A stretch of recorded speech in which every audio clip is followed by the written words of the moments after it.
Gardens don't have to be without colour in mid-February.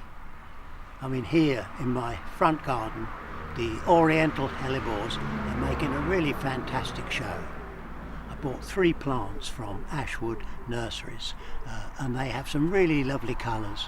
I mean, here's the yellow one, and when I have time, as the plants finish flowering, I actually nip out with my thumbnail those set seed pods, because the coloured bracts then last so much longer.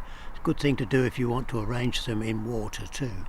I mean, I do let some of the seedlings establish, and then when they flower, if they look good enough, you can lift them with a really big clod of soil, and at this time of the year they'll move. Young plants will move really quite easily.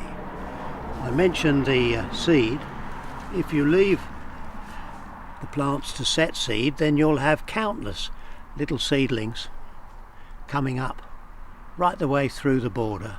Many of them will be just like the common hellebore, with that sort of lavender colour with the heads hanging down.